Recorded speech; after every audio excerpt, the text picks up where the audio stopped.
a Internet a través de plataformas. Genial que alguien le haya dado a grabar porque se me está olvidando por completo. Muchísimas gracias.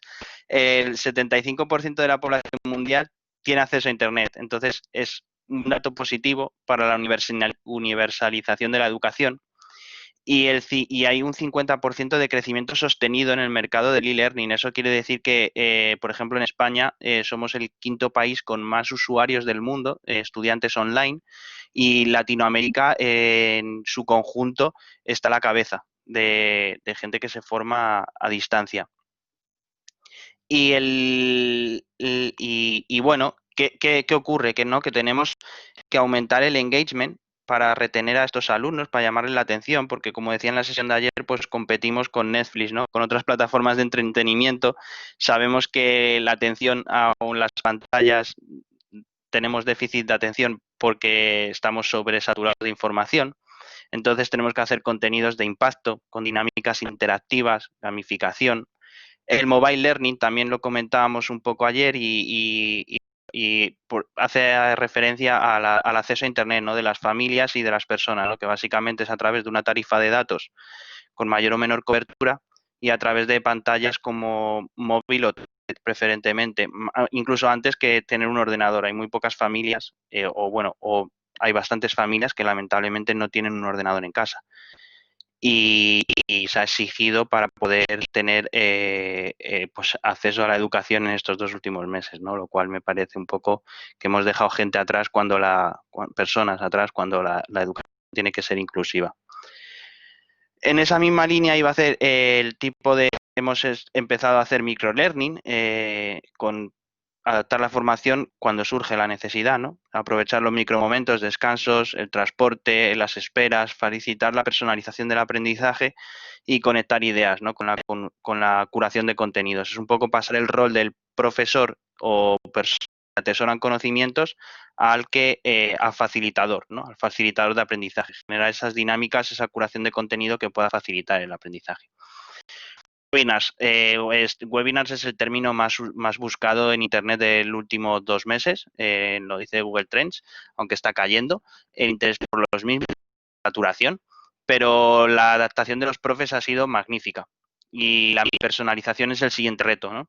El poder personalizar la formación es una oportunidad muy grande que se puede hacer a través de la tecnología de Internet, dado que tenemos la inteligencia artificial, hay bots que ya funcionan muy bien con machine learning, ¿no? Un montón de términos así técnicos que, bueno, que lo que puede permitir es que cada profesor adapte o cada facilitador de aprendizaje adapte la formación a cada persona, ¿no? Y eliminar esos ratios. Y tenemos muchísimos datos, ¿no? También accesibles para medir y mejorar, y el vídeo es el formato líder por excelencia, ¿vale? Y bueno, al final lo que tenemos como contexto es un ecosistema diverso, ¿vale? Diverso en el sentido de que tenemos unos sistemas de gestión del aprendizaje, lo que conocemos como LMS, los famosos Moodle, Blackboard, Canvas, hay tropecientos. Tenemos distintas aplicaciones de aprendizaje, Coursera, cualquiera que podáis conocer, ¿no? De Duolingo para los idiomas, etcétera. Hay un montón de contenidos, ¿no? No hace falta nada más que buscar en Google. Y hay un montón de dinámicas de socialización, comunicaciones, foros al servicio, ¿no? Y eso es lo que hemos estado creando, un ecosistema diverso de aprendizaje. Y tenemos la tecnología accesible para casi todo, pero no sabemos muy bien qué hacer con ello, o estamos en ese punto, ¿vale? Entonces, ¿en qué punto nos encontramos? En que el 91% de los estudiantes del mundo se han visto afectados en esto. Y este dato fue cogido hace un mes. Entonces, actualmente yo creo que ha sido el 100% de los estudiantes del mundo se ha visto afectado al homeschooling, que se llama, ¿no? A la formación desde casa, afectando a las familias, incluso a la formación que habitualmente y el aprendizaje de las organizaciones se ha derivado también desde casa. Y ha habido un crecimiento de usuarios de plataformas digitales, obviamente empujados a ello. Y esta gráfica lo que viene a decir es que había usuarios que no habían entrado nunca en las herramientas que ya tenían disponibles. Y esto ha sido un empujón muy grande, ¿no? Sobre todo en colegios y en universidades, ¿vale? Y en entidades también pues privadas tipo escuelas de negocio. ¿Y esto es una buena noticia? Sí, teniendo un crecimiento rápido en términos de adopción por parte del usuario, pero relativamente, ya que la mayoría de las startups y pequeñas y medianas empresas de tecnología educativa lo que han hecho ha sido ofrecer a las familias, a los jóvenes y colegios sus servicios de forma gratuita. Todavía no estamos demasiado dispuestos a pagar por ello. Y ha habido un crecimiento como de 1,5 veces más, lo cual sería un 150% más, pero yo me pregunto si no debería tener mayor penetración. Ah, vale, sí, voy muy rápido. Es que a mí lo que me interesaba era participar y por eso me estaba comiendo toda esta parte porque la consideraba tostón. Gracias por pararme. Si tenéis alguna duda, queréis que repita algo, no tiene que ver con la disposición a pagar. No, Simplemente yo ahí puse mi comentario, creo que no sé si no están dispuestos a pagar por ello, creo que en un contexto de pandemia hay necesidades que se perfilan no por no percibir las ganas o no de pagar, creo que pasa por otro lado, la necesidad de la gratuidad de esta situación de las plataformas educativas y todo eso, tiene que ver con la inclusión, tiene que ver con, nosotros en Latinoamérica tenemos una población que está excluida y realmente la única total, forma de acceder es mediante la gratuidad, así como también la total. educación pública como sistema, ¿no? Total, total. Yo a lo mejor he introducido mi punto de vista sesgado completamente porque lo que me doy cuenta es que hay entidades públicas y privadas, gubernamentales, incluso instituciones educativas, que no apuestan todavía por lo digital. Entonces quería valorar que, por ejemplo, a mí se me ha acercado o donde yo trabajo, pues escuelas privadas que realmente tienen bastante y no quieren pagar por un buen sistema online de aprendizaje o quieren invertir muy poco. No, no, obviamente no sobre las familias, porque creo que es un precio que no debe de recaer sobre las familias cuando precisamente estamos perdiendo uno de los valores principales de la educación, que es la inclusividad y la diversidad y la nunca me sale esa palabra, y que sea universal, ¿no? Y accesible para todos. Creo que estamos dejando a muchísima gente fuera y muchísima más que antes, ¿no? Por eso, porque no tienen, ni siquiera tienen, a lo mejor, cuentan con un teléfono o un smartphone por casa, en los mejores casos, ¿no? Y eso me parece tremendamente grave, como que luego encima les digas que tienen que pagar por una aplicación o por el acceso a los contenidos, etcétera. En eso estoy totalmente de acuerdo, totalmente de acuerdo. Pero sí que soy muy crítico con las instituciones o gobiernos que quieran facilitar el acceso a esas herramientas o que puedan financiarlas, porque obviamente las pequeñas y medianas empresas o las startups o los emprendedores que están generando muchísimo contenido y muchísimas herramientas de utilidad y no las financian, ¿no? Y en cuanto a la democratización, eso soy súper crítico porque Internet era como, o sea, cuando nació Internet, yo no había nacido, obviamente, pero se vendía, ¿no? Estudias la historia y era como la democratización de la información. Y actualmente más bien parece lo contrario, porque está en manos de los Facebook, de los Amazon y de los y de los y de los Google. Entonces está ya como privatizada, ¿no? Y ahí, bueno, pues podríamos hablar de blockchain que ya pasa al Internet del valor y cosas más complejas, pero me hace gracia porque al final no lo estamos democratizando, ¿no? Directamente la puerta a Internet tiene un precio. Y aquí, yo no sé si conocéis, en España es muy famoso el canal de Únicos, es un profe youtuber que ganó hace 2 años el premio al mejor profesor del mundo y porque grababa sus clases de mates y de física y las colgaba en YouTube y las ofrece gratis, resolviendo todo tipo de teorías, de problemas, etcétera. Y ha tenido, la verdad, un 13% más de visualizaciones durante la pandemia, pero ha bajado hasta un 6% cuando el gobierno en España, por ejemplo, comunicó que había aprobado general, ¿no? Había aprobado general para la gente. Entonces ahí lanzo el mensaje de queremos aprender o deseamos aprender, ¿no?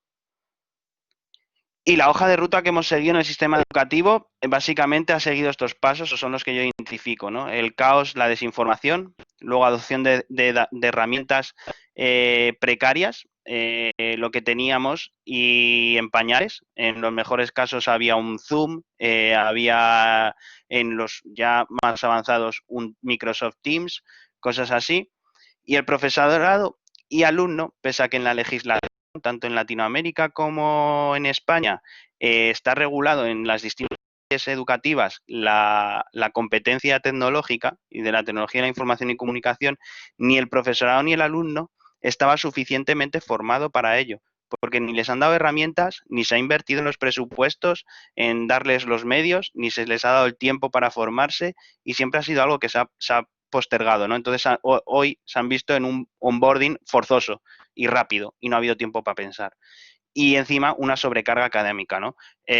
Parece, por lo menos como lo hemos vivido en España, que había que correr para terminar el curso y para poner la calificación final, una nota, ¿no? Al final traducirlo en un número, ¿no? Es un fiel reflejo del sistema educativo que vivimos, ¿no?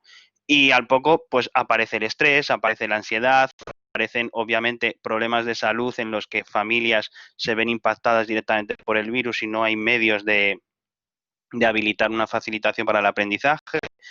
Y ahí me pregunto yo, ¿hay aprendizaje? Pues no, realmente lo que ha habido es una pérdida de calidad educativa.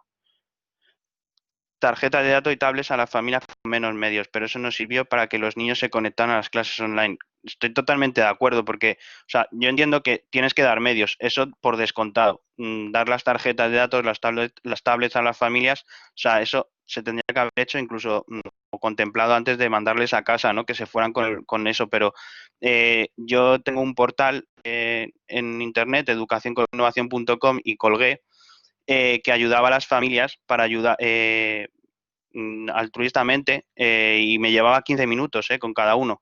Y era explicarles cómo se tiene que conectar, simplemente porque no todo el mundo sabe utilizar un mail y mucho menos la aplicación del colegio que nunca les han enseñado a cómo hacerlo, ¿no? Y con enseñar, dedicarle 15 minutos a ello, de mira, te tienes que conectar aquí, esta es la herramienta que usas, esto se usa así, aquí tienes que descargarte, todas esas cosas, pero al final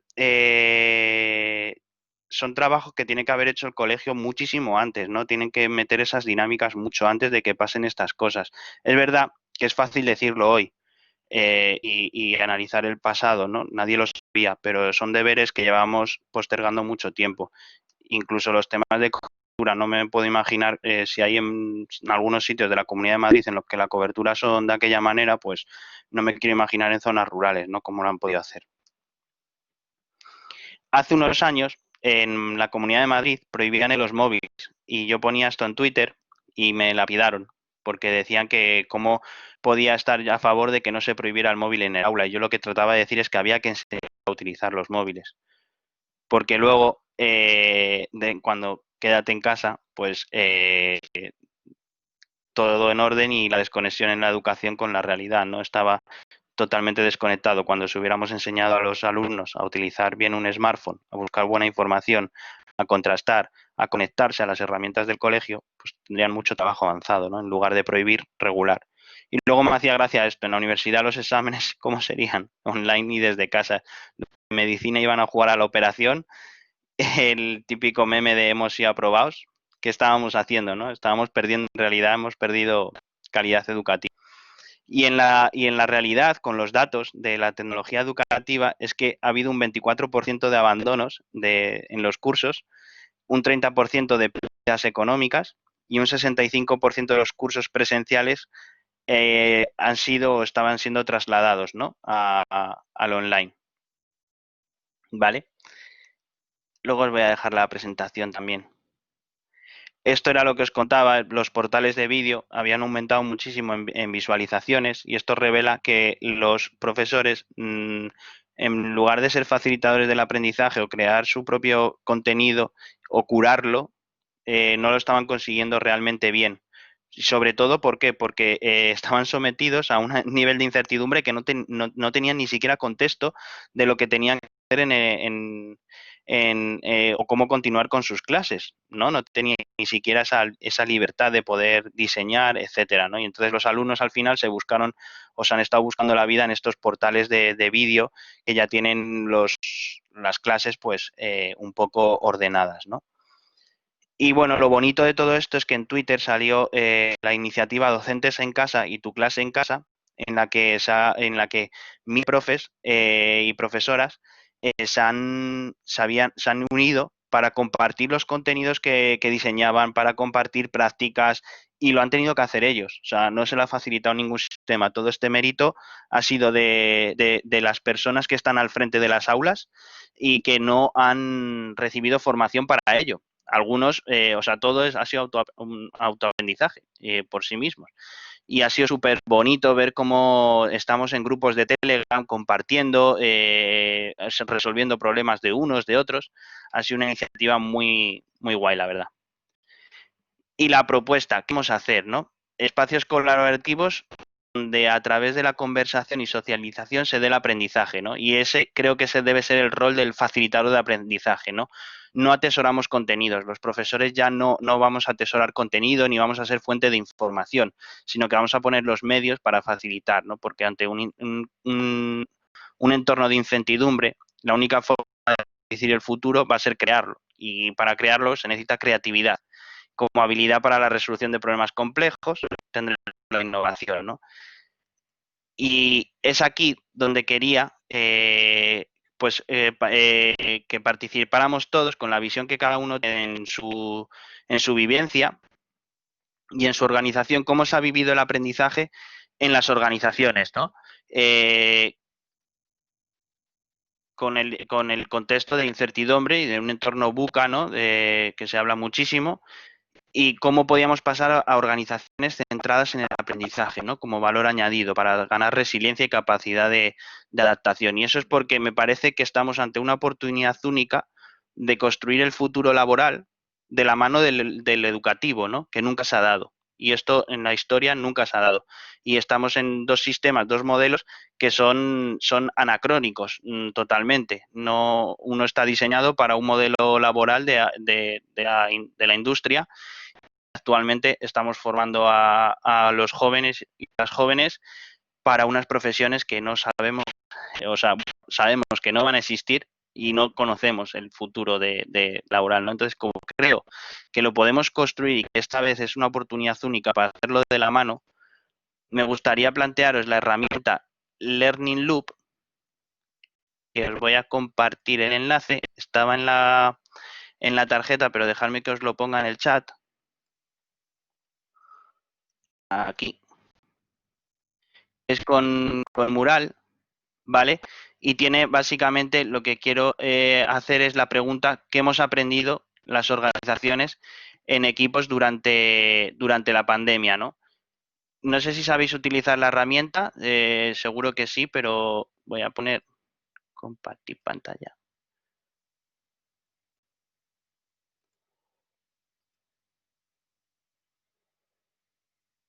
Ahora. Pues si veis mi pantalla, arriba a la izquierda, si pincháis en el icono de texto, podemos poner POSIT, ¿vale? Y los podemos hacer tan grandes como queramos, ¿vale? Y los podemos arrastrar y poner donde corresponda. Y si no vemos, con la ruleta del ratón podemos hacer zoom, o con los dedos si estáis en una tablet, pero es más difícil escribir, o con esta margen de aquí abajo, ¿vale?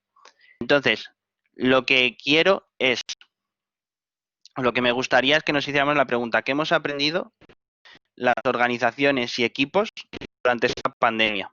Si os parece bien. Si no, podemos cambiar de pregunta. Mejor que hemos aprendido durante este Agile Open Camp en tu casa, o cosas así, o lo podemos incluir, ¿vale? ¿En qué contextos nos hemos movido? ¿Qué necesidades hemos tenido? ¿Qué desarrollos? ¿Qué inspiraciones, no? Entonces, yo lo que me gustaría es que dedicáramos 2 minutos de divergencia a este primer cuadrante, ¿vale?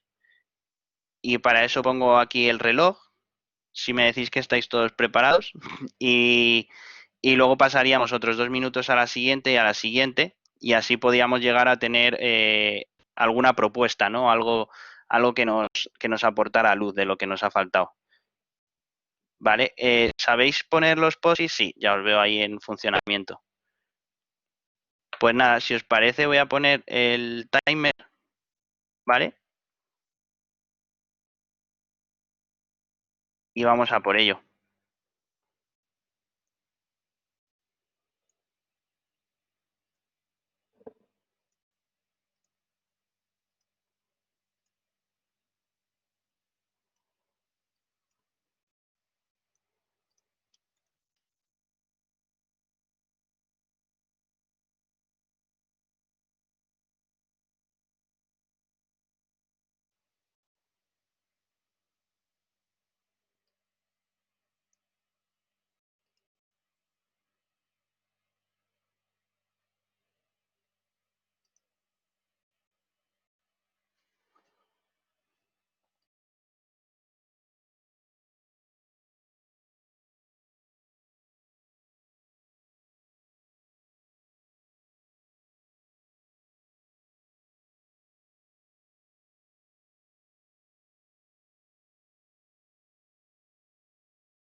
Si estás desde el móvil, es verdad que solo te deja, claro, es que es un poco más complicado desde el teléfono. La verdad que nunca lo he usado desde el móvil. Si tienes alguna idea, si quieres me la pones por aquí por el chat y yo la pongo en el mural. O abres el micrófono y no lo vas contando, como te sientas más cómoda.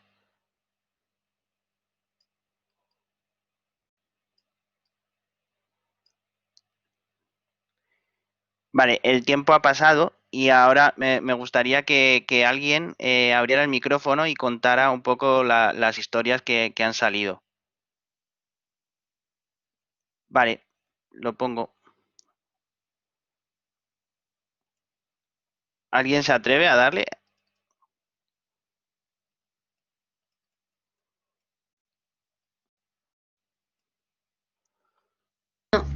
Si te parece, hago un agrupamiento de los post-its Sí, y un poco vamos vale, viendo como los emergentes. En principio hay un montón de emergentes vinculados con la conciliación de la sí, convivencia y en particular de la vida familiar y con los niños, incluyendo la educación como el rol de la coeducación, otras cuestiones vinculadas con la comunicación en particular y con las dificultades o los puentes de comunicación, otras, y la información, obviamente, otras vinculadas con las dificultades del analfabetismo digital y también con las dificultades de las conexiones y de los roles que esto implica en la educación el atraso que se ven en las tecnologías y en las resistencias que tuvieron durante años los docentes a querer incorporar la tecnología en la educación.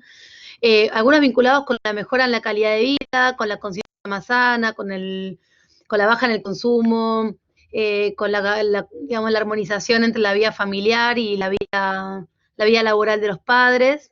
sí, Y bueno, y cuestiones vinculares entre los alumnos que no se producen todavía en el online. Por ejemplo, esto de tener como un vínculo durante el contexto de pandemia y los chicos perdiendo su autonomía, bueno, como en la categoría de lo que con la mirada puesta ya no tanto en los docentes, ni en los padres, ni en la familia, sino sí, específicamente en los niños, ¿no? sí, totalmente. Lo reubiqué, Genial. perdón. Ha sido una convergencia genial, una agrupación muy rápida y muy efectiva. A mí me gusta mucho que haya salido lo de la conciliación, ¿no? Porque yo también lo he aportado porque parece que el teletrabajo iba a ayudar a la conciliación, pero no en este contexto, ¿no? De incertidumbre y de cambio ahí tan. Bueno, nosotros, Entonces, por lo menos cuando trabajo trato de explicar a la gente que esto no es teletrabajo. Esto se llama no, aislamiento preventivo obligatorio y tiene un montón de sí, coordenadas que no se generan cuando uno hace teletrabajo. Digo, teletrabajo tiene que ver con una política donde las familias tienen la posibilidad de hacer recreación, salir a ejercitarse, ir al supermercado, no hay riesgo, no hay vulnerabilidad. Nosotros en Argentina, por lo menos yo desde mi posición, la denomino, como se denomina públicamente, aislamiento que tiene condiciones socioemocionales totalmente diferentes a las que tiene el teletrabajo como condición de trabajo. Y está bueno nombrarlo así. Y yo sí, invito a quienes con quienes trabajo, en particular a los líderes, a que no le llamen teletrabajo, porque cuando no queramos lo es. pelear por la política del teletrabajo vamos a tener un problema. Sí, totalmente. Es como la soledad, ¿no? La soledad cuando la eliges es súper buena y satisfactoria, ¿no? Y estás súper a gusto, pero cuando no la eliges es como la peor de las torturas, ¿no? O sea, es lo mismo. Es un poco el mismo símil del teletrabajo. Es bestial. Es como igual el e-learning, ¿eh? La experiencia que estamos viviendo de formación online no tiene nada que ver con lo que verdaderamente es la formación online. Bueno, El, yo puse por ahí unas historias un poquito distintas desde la organización donde estoy, que trabajamos con jóvenes en situación vulnerable en 5 países. Es una fundación y ellos son los alumnos entre 17 y 23 años. La verdad que lo que vimos, nosotros habíamos trabajado el año pasado haciendo varios experimentos de pasar parte del programa digital, ¿no? En esos experimentos los hicimos a muy pequeña escala, nos equivocamos, aprendimos y con eso, ahí me preguntan dónde trabajo en Forge, no sé si la conocen, es una organización que yo trabajo desde acá, desde Argentina, pero está en Perú, Uruguay, México y Chile, que tienen como objetivo ser un puente en los jóvenes de condición vulnerable en todos esos países entre la educación y el trabajo. Entonces la idea es desarrollar, tenemos un programa, la fundación está hace 15 años, yo me asocié el año pasado justamente para trabajar en digital, y tiene como objetivo desarrollar habilidades socioemocionales, prepararlos para el empleo y vincular también con esa búsqueda de empleo. Y la verdad que lo que vimos, bueno, teníamos estos experimentos y teníamos, con todo lo que aprendimos y empezar a aplicarlos en este 2020, será nuestro plan a principio de año, a muy pequeña escala. Esto quiere decir que del total del programa, que son 12, 14 meses, que los chicos hacen en forma gratuita y voluntaria, hay un 30-40% que pasaba a ser blended, ¿sí? Con celulares, porque sabemos que nuestra población solo tiene celulares, entonces estaba todo diseñado para eso, y formando a los facilitadores presenciales para que se desarrollen ahí. Con lo que nos encontramos es que de un día para el otro tuvo que pasar del 30 al 100%, y vivimos dos cosas muy puntuales que yo las puse ahí en el post-it y por ahí van a contramano. Primero, la necesidad de los jóvenes que son en todos nuestros países uno de los más impactados, porque son donde más les pega el desempleo, y muchos son, por ejemplo, acá en Argentina, de los barrios que hoy son los más impactados por la pandemia. O sea que hay una realidad su realidad laboral hoy es más complicada que hace 3 meses, y también hay un riesgo de salud muy importante. Lo importante de los jóvenes, el 95%, el 98% se conectaban con su facilitador, que lo conocían y que estaban por un tema de mantener el vínculo, ¿no? Y sí, si bien nosotros teníamos preparada cómo adaptar a los facilitadores para que puedan acompañar a los jóvenes en los proyectos o en los desafíos online, lo teníamos preparado mucho más a cuentagotas. Ahí vimos que se podían preparar más rápido, ¿no? Nos agarró un poco esa experiencia en un momento raro, ¿no? Sí, obviamente que tuvimos que virtualizar cosas que lo hicimos con una calidad por ahí menor a la que veníamos trabajando. Claro. Pero bueno, esa por ahí fue una experiencia súper particular, pero bueno, aprendimos eso, ¿no? Que si bien ya teníamos todo armado de cómo desarrollar habilidades para que los facilitadores que construían y trabajaban con los chicos algo que tiene la fundación es muy aprender haciendo, no hay clases de transmisión de conocimiento, es todo experiencial, trabajando con lo que los chicos traen, pero bueno, claro. La idea es cómo también formar a los facilitadores para que den esa misma compañía y esa misma forma de aprendizaje de formato online, pero nos sorprendieron esas dos cosas, ¿no? Eso nos lo podemos llevar también al mundo de la organización, ¿no? De los equipos, porque también yo, por ejemplo, con mi equipo y con todos los departamentos de donde trabajo, es lo mismo, ¿no? Falta ese cruzarte por el pasillo, esas cosas experienciales, ¿no? Que no las puedes llevar al online. Ahí tenemos mucho que aprender. Pero bueno, no tiene nada que ver, mucho que ver con lo que comentas, porque en ese contexto obviamente es que es dramático. Y yo creo que nunca estaríamos preparados, ¿eh? Si volviera a pasar a lo mejor una pandemia el año que viene, creo que sería otro contexto totalmente distinto también. Sí, tal cual. Pero también creo que si tuviéramos organizaciones que se basaran en el aprendizaje, pues tendríamos dinámicas de otro tipo. Pero bueno, la siguiente fase del Learning Loop es con los insights que hemos recogido y las historias, es buscar seleccionar ideas que funcionasen o que no. Y me parece muy interesante porque el propio Agile OpenCamp en tu casa está cargado de dinámicas que han funcionado, ¿no? Y de un montón de iniciativas que han conectado y que han saltado justamente esa barrera, de la conexión, ¿no? Virtual, ¿no? Creo que podemos llevarnos algo. Entonces, ese sería el siguiente paso. Y luego los dos otros últimos no quiero hacerlos, o si queréis los hacemos, pero vamos, son ya generar indicadores y progreso, como lo típico, integrar un poco metodologías de OKR, ¿no? De objetivos con indicadores claros y con outputs de impacto, ¿no? Y esos serían los dos últimos. Y es una herramienta que yo vengo implementando en los equipos en los que participo, para cuando terminamos cualquier proyecto, nos ayuda a hacer una sesión a modo de retrospectiva, pero utilizando esta herramienta, ¿no? Y así nos permite que cada diseño de experiencia de aprendizaje que hacemos, hagamos un recorrido y buscamos aplicar, ¿no? Aplicar el feedback recibido por los usuarios y salirnos de la evaluación. Entonces, como quedan 5 minutos, yo no sé si le dedicamos 2 minutos al feedback y propuesta de solución y luego hacemos el cierre, que tengo otra dinámica preparada, y así cumplimos el tiempo, por si acaso, porque creo que hay charlas después y no quiero que nos las saltemos. Vale, le doy 2 minutillos para el cuadrante de feedback y soluciones respecto a las historias que hemos comentado.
Últimos 10 segundos, último POSIT.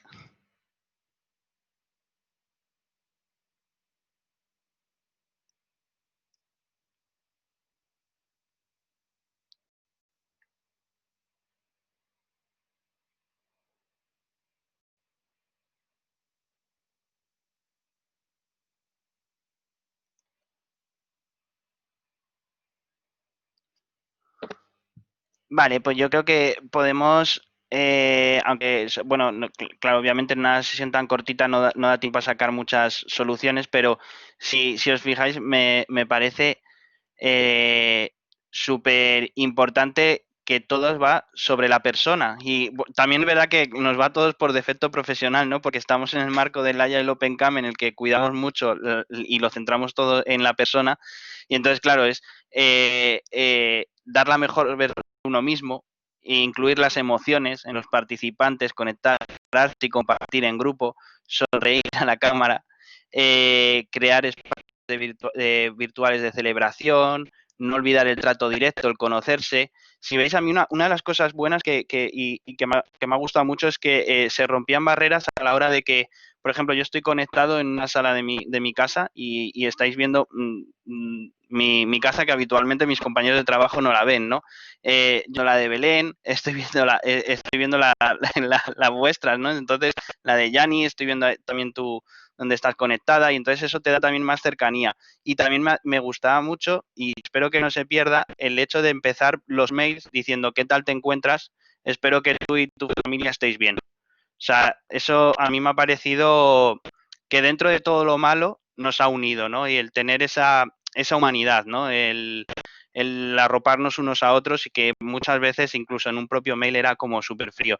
Entonces es súper bonito que las soluciones que hayan salido se centren en las personas, básicamente, porque herramientas hay y tecnología hay, pero en realidad es eso, somos nosotros las que usamos y las que y a las que nos tiene que dar servicio, ¿no? La tecnología y no al revés. Sí que es verdad que, claro, hay que lograr espacios colaborativos en línea, pero ¿quién los logra? ¿Los que colaboramos o las herramientas que utilizamos? Nosotros mismos, yo creo, no estar predispuestos a ello y saltar las barreras. Sí que es verdad que, claro, hay momentos en los que te sientes solo en casa, hay momentos en los que hemos pasado por momentos difíciles, pero es lo que hablaba también Cina al principio, ¿no? Que eran que esto no es teletrabajo, esto es reclusión obligada. Entonces, en otros contextos, pues sería totalmente diferente. Pero creo que romper esa barrera desde pensando primero en uno mismo, ¿no? En cómo saltar de esa barrera.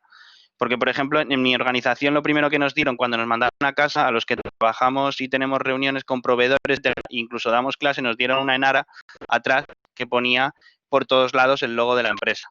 Y era como vamos a hacer marketing, o sea, no, a mí lo que me viene, no lo que me viene bien, sino a mí lo que me gusta es mostrarme y no iba a decir desnudarme ante la cámara, pero eso sería desagradable, ¿no? Pero que el proveedor me vea que estoy en mi casa, o sea, no tengo nada que ocultar. Esta es mi casa, es donde vivo y aquí he vivido siempre. Entonces, soy yo y él también está en su lado y no pasa nada y seguimos siendo personas que seguimos siendo igual de profesionales y de todo, ¿no? Entonces, eso me parece súper, súper bueno. Me parece lo mejor que ha podido pasar y que podemos sacar y que deberíamos de continuar con ello. Y ya como cierre, yo quería hacer algo tipo cosecha que nos pudiéramos llevar para compartir con todo el resto de campers y para eso he preparado este Menti, que si tenéis el móvil a mano y ahora no os veo en pantalla porque lo he puesto en pantalla completa, entonces si me podéis decir por el micrófono si lo estáis viendo. Yo lo veo, Borja, soy Vale, Sí, se ve. genial. Pues lo único que hay que poner es menti.com y el código 38331.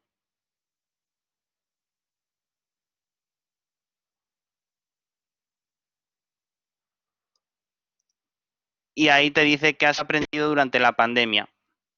Y podemos poner hasta 250 caracteres para que hemos aprendido durante la pandemia, ¿no?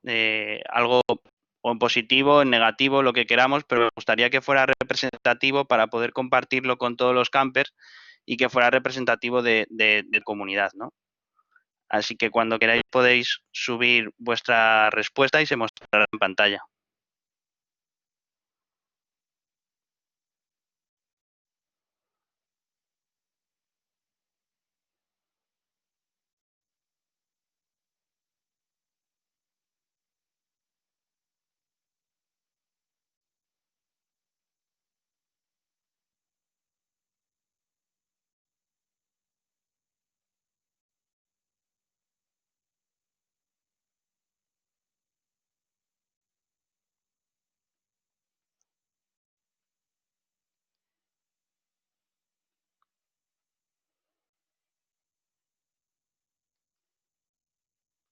Aquí, como veis, se van cargando las respuestas.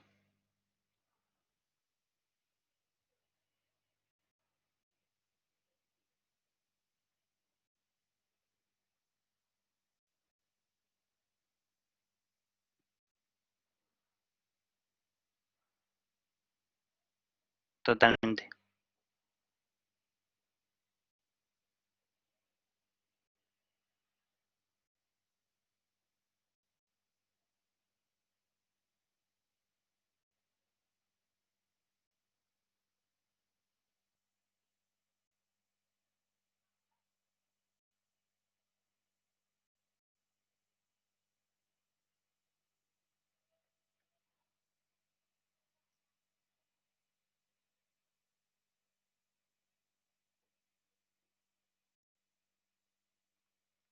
Pues yo creo que ya está.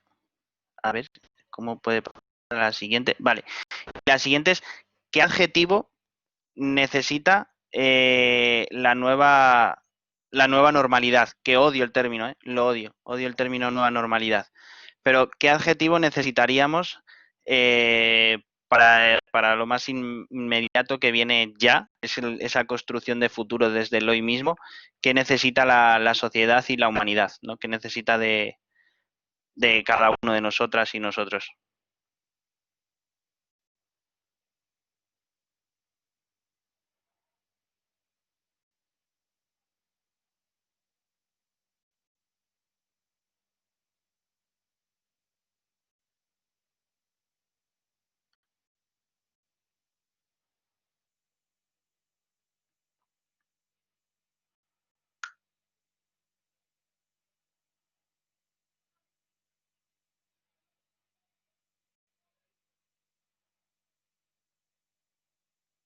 Genial, esto mola así cuando participa mucha más gente porque se generan las palabras se hacen más grandes cuanto más coincidimos, pero al final todas van muy en la línea, ¿no?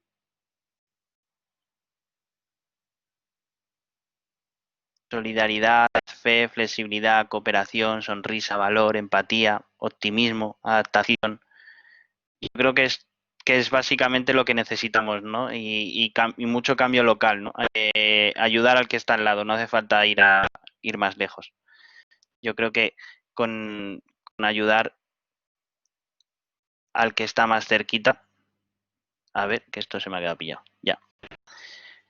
No sé qué pensáis, ya nos hemos ido de tiempo. Si tenéis algo que compartir o seguir hablando, lo que sea, yo me quedo aquí hasta el tiempo que queráis quedaros.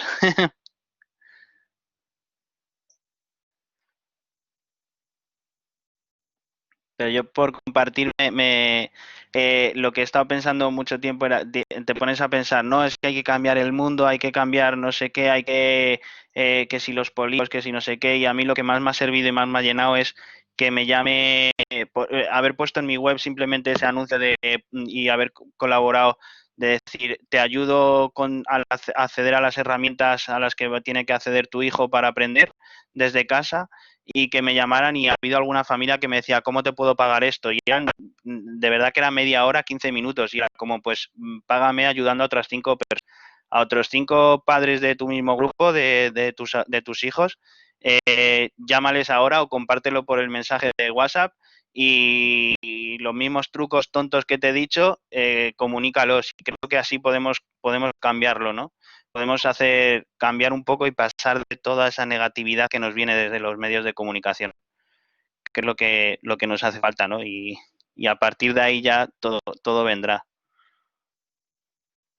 Mira, bueno, quería compartiros que en esta situación de estar en casa y teniendo familia afuera, estás como que no puedes esa interactuación o hacer nada por tu familia, que a veces yo notaba, digo, madre mía, a mi hermana no la puedo ayudar, a mi hermano, o sea, es como que no puedes estar con tu familia si necesitan, o situaciones ya más complicadas, no puedes estar ahí con la familia.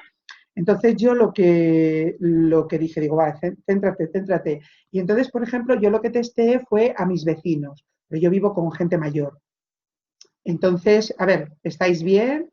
¿Tienes quien venga? ¿Viene tu sobrino? ¿Viene tu hijo? ¿Viene tu...? Porque hay gente que está mayor pero que está atendida. Claro. Y en los que no están, pues no tienes hijos, no tienes tal, bueno, pues no te preocupes, que quien me hace a mí la compra te la hace a ti, tú no te preocupes que vamos a generar eso. Y fue un acto pues sencillito, o sea, vamos, me refiero que yo Sí. ni me moví de casa porque no tengo que ir a ningún sitio, y me generó como ese agradecimiento y ver que es que realmente mis vecinos están, porque claro, yo llevo meses sin ver a mis vecinos, yo soy del patio interior, a los del patio de fuera No llevo meses sin verlos.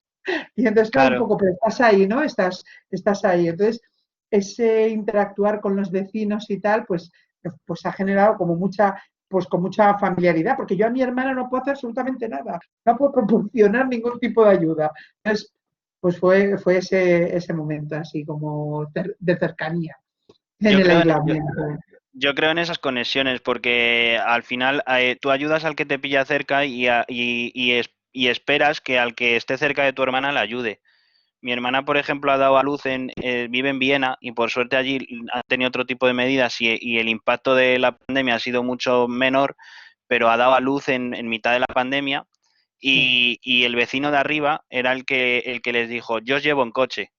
Y en realidad no podía ir ni el padre porque solo dejaban ingresar a la madre, ha tenido que dar a luz sola y eso, pero bueno, el vecino le dijo, toma las llaves de mi coche, a mi cuñado le dijo, toma las llaves de mi coche y las llevas. Y claro, fue como, no, porque no tengo con quién dejar a la otra niña que tiene 2 añitos. Y le dijo, da igual, mi mujer se queda con ella, mientras yo os llevo, porque además como es Viena, tampoco llevan mucho tiempo y no se manejan muy bien por dónde las calles y todo eso. Y entonces era como, está todo, claro, tú no puedes ir allí a ayudar, que teníamos pensado ir, pero sabes que están los vecinos, ¿no? Y que se ayudan. Entonces yo creo que eso es cambiar el mundo realmente. Sí. Yo creo que eso es lo que nos ayudaría a salir de esto y no hacer caso de lo que sale en la tele, las políticas, la crispación, porque no sé muy bien en Latinoamérica, más allá de Brasil, porque es lo que nos llega todos los días, o Venezuela, nos acribillan con esas noticias aquí en España, pero en Madrid el clima político es muy, muy crispado. Sí, es verdad, es verdad, es verdad. Demasiado. Pero bueno, eso ya lo vemos Y acá en Argentina también. También, ¿no? En fin, que se queden las personas. Pues nada, yo quiero dar las gracias. Esther, ¿qué nos vas a comentar? No, iba a comentar nada, añadir un poquito como a la historia que has contado de tu hermana. Yo también he dado a luz, pero he tenido suerte de que sí que mi chico ha podido entrar conmigo al paritorio, tampoco tenía otro pequeño de cuidar y tal. Y yo me sentía muy agobiada porque, claro, pasamos a llegar a un momento en el que el peque pues llora por las noches y llora y tal. Y decía, jo, ahora hemos pasado a molestar a los vecinos y hice una cosa que había leído que habían hecho parecido en un avión y fue que imprimimos una fotito del peque y le pusimos una nota a cada vecino, bueno, todos igual, no estaba manuscrita, que decía que, bueno, hola, soy Abraham Thor, acabo de llegar, soy tu nuevo vecino y te voy a molestar, aunque mis padres están haciendo todo lo posible para no, pues, para que no te moleste lo menos posible. Y luego pusimos una piruleta en cada uno de los y lo metimos en los buzones. Qué bonito. Sí. No sé, era como un gesto, una bienvenida, pues es algo para también hacer comunidad, generar un poco de empatía. Pues claro, si de repente estás aquí en una situación de confinamiento y si te pone un bebé al lado y pues puede que aumente tu crispación, pero si te ha puesto una tarjetita y tal, y dices, ah, mira, pobrecito y tal, ya simplemente ese tipo de cosas te cambia también tu actitud. Además que antes a los niños los conocías porque te ves en el portal, ¿no? Y le ves y ya le conoces, pero así confinados no tienen oportunidad de verle. Claro. Claro. Claro, buenísimo. Qué bueno, qué bonito. Bueno, ya aprovecho para agradecerte la sesión, ha estado muy interesante todos los aprendizajes. No sabía muy bien de qué iba y me alegro de haberme conectado. Sí, muchísimas gracias, de verdad. Increíble. Muchas gracias. Gracias a vosotras. Pues nos vemos por los múltiples canales de la Yailo Pencam. Gracias. Adiós. Chao. Chao. Gracias. Adiós.